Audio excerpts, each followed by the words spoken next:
Welcome to Time Ball Games. I'm ELD, here to ask you for help in growing the channel.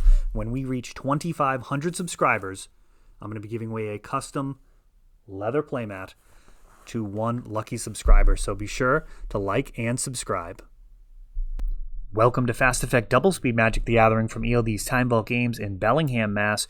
We've got Connor here on Elves. This is actually the shop's list, a deck that I often will lend out to people. A lot of fun to play and difficult to play perfectly, but I do find new players can get wins with it just by jamming a natural order and having it resolve, which gives them a better chance of winning than many other decks, despite it being somewhat difficult to play optimally. The easier lines are pretty easy to spot, and we've got a Cavern of Souls, which could be very big versus Blue-Red Delver, a card that may want to get wastelanded from Ted's side of the board. However, he also has to worry about Gaia's Cradle, the legendary land, which gives the deck just an incredible mana boost. It actually feels more like a vintage deck than anything when it really gets rolling. You've got Tutoring, you've got a Tinker effect in natural order, you have Acceleration, you have card drawing in the form of Elvish Visionary, just like a draw engine with Wirewood Symbiote, Glimpse of Nature. I mean, this deck can do an awful lot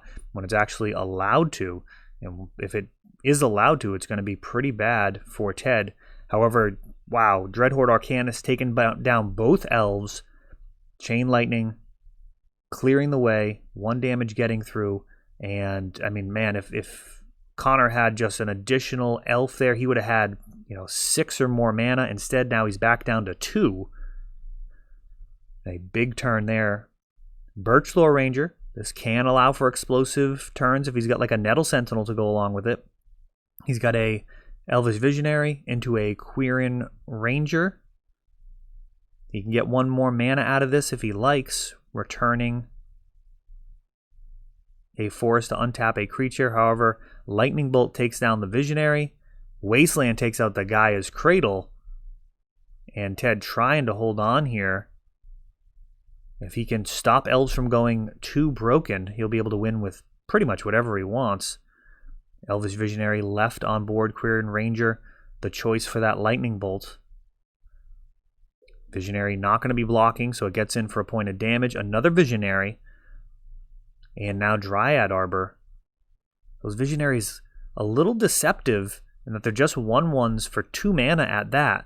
But that card draw adds up over time in a combo deck like this. They're kind of like Dark Rituals that can draw a card with the best draws that can happen for the deck. Nettle Sentinel really does change the dynamic of all of the elves. 1 more damage. This time, no flashback. Dryad Arbor going for a Green Sun Zenith. That gets Spell Pierced. Ooh, he better not have a land in his hand. That would feel terrible. Oh, Dryad Arbor. I mean, that couldn't tap for mana. Oh, but Nettle Sentinel. I think he actually could have resolved that with Nettle Sentinel. With Quirion Ranger, I mean. If he had returned a forest to untap the Dryad Arbor, right? He gets 2 extra mana there. 1 for the land drop, 1 for the untap. So that Spell Pierce, if that ends up being the play, that was potentially avoidable if I'm doing the math right. And those are the type of decisions that new players with the deck may not even pick up on to consider. Of course, even if you catch the line, you might evaluate it incorrectly. I'm not sure if I did there. It feels like you'd get 2 extra mana out of that. Delver of Secrets.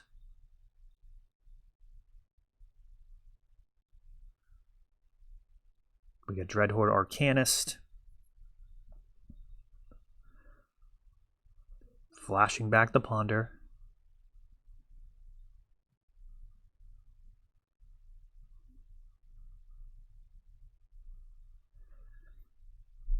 And an Arid Mesa.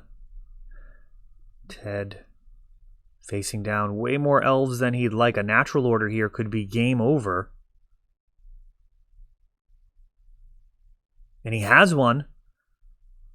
Ted forces pitching Force of Will. And now Nettle Sentinel comes down. The 2/2 body actually welcome here. Delver not flipping is really unfortunate for Ted. Every point of life matters in this type of race situation. If he could be swinging each turn with 3 in the air, this would wrap up much, much faster. Instead, he's got to keep it back. Delver not flipping again.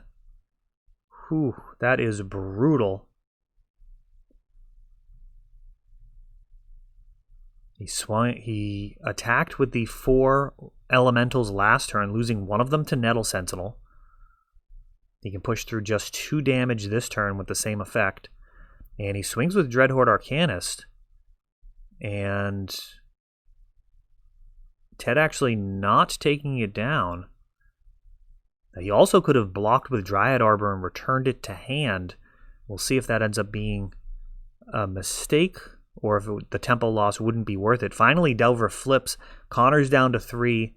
And if Ted has a burn spell, this will be over next turn.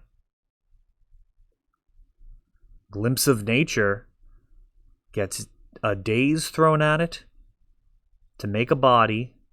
Connor pays the 1 with Dryad Arbor. Whoa, Gaia's Cradle. Tapping for 5 mana. Wirewood Symbiote's the perfect card here. That's going to be able to pick up the Elvish Visionary and draw 2. Quirion Ranger draws another card. Glimpse is going to mean every one of these green creature spells that he's casting are drawing a card for him. And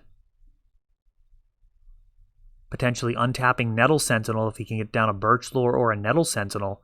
Let's see how long this can chain together. 2 more cards. He's got 2 mana floating. He can get to the needed mana for Natural Order with these Quirion Rangers, untapping Dryad Arbor.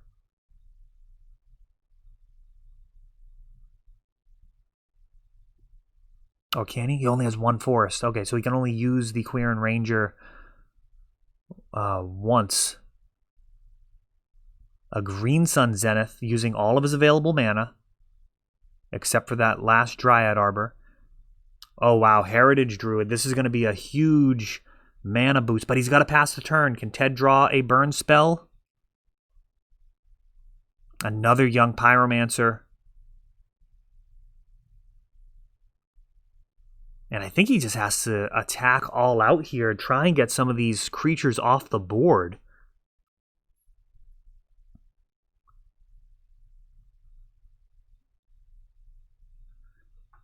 It's not so much about like killing him this turn. I mean, Connor's dead next turn no matter what. So it's really a question of what can he do to get as many creatures off the board as possible. This Delver of Secrets is in the air. It's safe from the elf deck for the most part. And the most likely problem here is going to be a Green Sun Zenith or a Natural Order or hardcast Craterhoof Behemoth.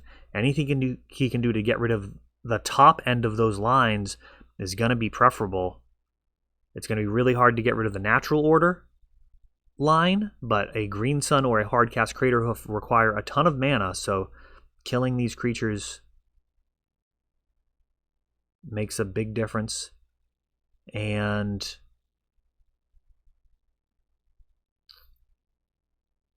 oh wow, I'm surprised. So Nettle Sentinel returning creatures is important, but Quirion Dryad or Quirion Ranger returning Dryad Arbor may end up being a difference maker here. That Dryad Arbor was allowed to go to the graveyard. There's really not any reason not to pick it up.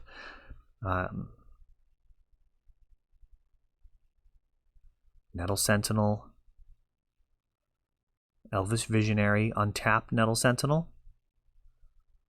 I think he missed the untap. Another Elvish Visionary. And he missed the untap again. Ted's going to let him have it. Technically, if you've drawn your card, you missed the untap. Basic Forest.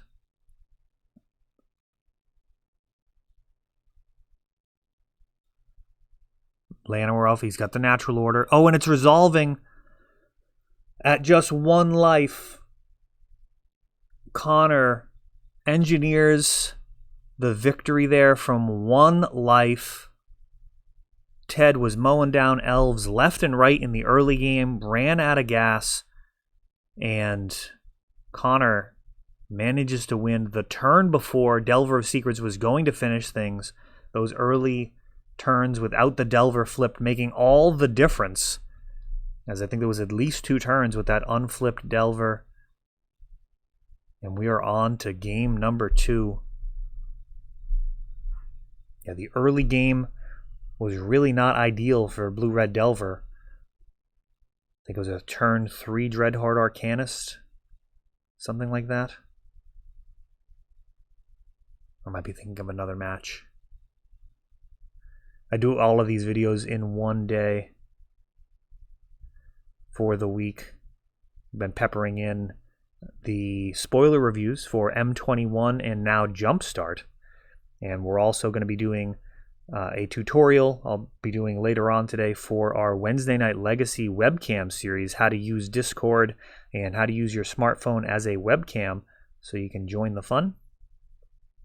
That tournament will be Wednesdays at 7 p.m. Eastern Standard Time. It's a webcam event for Legacy. It's a long-standing tradition to play Wednesday Night Legacy. I mean, my Wednesday nights have been about Magic for, better part of 2 decades for actual tournament play. One time it was Vintage, and now Legacy has kind of taken over that spiritual kind of tradition of Eternal Magic. Legacy now the most accessible of the Eternal formats that just have an incredibly high power level and diverse, fun metagame. Vintage for many players is a little too busted now. Legacy, you can choose to play busted decks, but you can also find ways to win with things as safe looking as Death and Taxes. And that's a deck that can literally lose to a casual deck. Somebody jams some 6/6s off of some basic lands. I mean, that can beat Death and Taxes. Like a red-green casual deck with some lightning bolts could possibly beat that deck. We've got Dreadhorde Arcanist, Dryad Arbor on the other side for Connor, Glimpse of Nature, tapping out. I feel like you always want to play your land first there. Oh, there's a Gaia's Cradle. Yeah, Daze would have been really unfortunate there. But Heritage Druid allowing for 3 more mana. Gaia's Cradle means next turn is going to be insane if Ted doesn't have a Wasteland. Wirewood Symbiote. And with 2 mana floating, there's going to be some extra cards drawn. Return to untap. 2 mana in the pool. Dryad Arbor can tap for another one. 1 mana left floating with this Llanowar Elf. And now 2 mana for a Elvish Visionary. The Symbiote has been used this turn, but expect it to be used again on Ted's turn, potentially blocking this Dreadhorde Arcanist and then returning the Elvish Visionary to Connor's hand. A Ponder. And this game feels very out of hand. Even a burn spell doesn't feel like it'd be enough to pull Ted back in. He's going to need multiple ways of interacting. Forked Bolt would be phenomenal. Sometimes Blue-Red Delver players have a main deck copy of that card. I think Blazing Volley does 1 damage to all of your opponent's creatures for only 1. That would be very good out of the sideboard. We've got a Chain Lightning taking down the Wirewood Symbiote. In response, Connor returns the Visionary, and now Chain Lightning. I mean, Ted using a lot of resources there that really knocked Connor down a lot, but he still has, what is this, 2, 4, 5, 6 mana, and it's only going to get more with more creatures adding to the board. Scavenging Ooze, a very real threat on its own, and this is actually gross because it's going to stop this Dreadhorde Arcanist from doing its fine work. Another Llanowar Elf summoned by the other revised elf, and we've got Young Pyromancer, Brainstorm, and this Cradle is going to enable the Scavenging Ooze to go on quite a little binge, eating 4 cards from the graveyard. Now Connor can go after his own graveyard to get some counters on it. He can also get rid of the flashback targets for Dreadhorde Arcanist, and maybe a little of both. And he can't even really swing with the Arcanist because it would just die to the Scavenging Ooze if Connor removed the elves from his graveyard. Instead, he's able to go after Ted's graveyard, get rid of potential flashback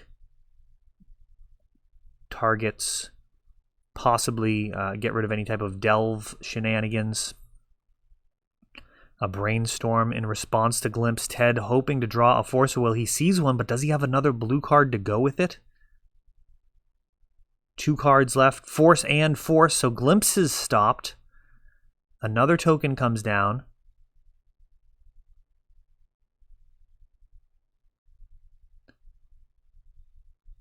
At this point, it feels like Ted's going to need a sideboard card to sweep the opposing elves here. There's just so much mana. Sylvan Library, Cavern of Souls.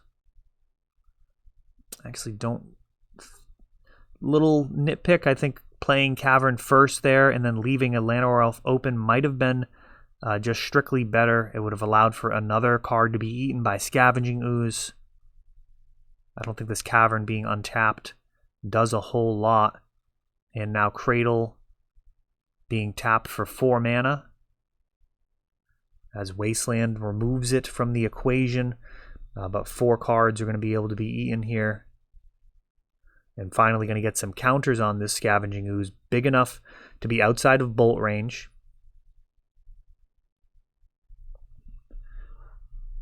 And going to be blocking a elemental token, but that life gain also of great consequence in this matchup.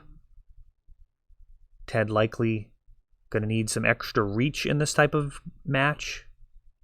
And I mean, Connor being able to gain that life effectively negates all of those lines where Lightning Bolt or Chain Lightning can kind of finish off an opponent. We've got Gaia's Cradle being sacrificed to a Gaia's Cradle. This is going to be big, splashy, and graphic. 8 mana, 9, Green Sun Zenith.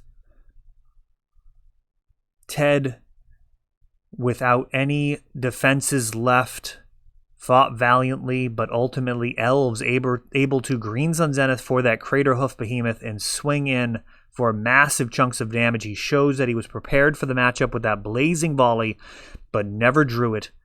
And that is just how it goes. Elves taking that one down in a couple of exciting games. That is all for this one, but don't worry, there is a lot more. You can check out our older videos, and we're always putting out new videos from ELD's Time Vault Games in Bellingham, Massachusetts. If you want to help the channel, of course, you can like, subscribe, share, tap that notification bell so you can know the next time our new videos come out. Thanks for watching.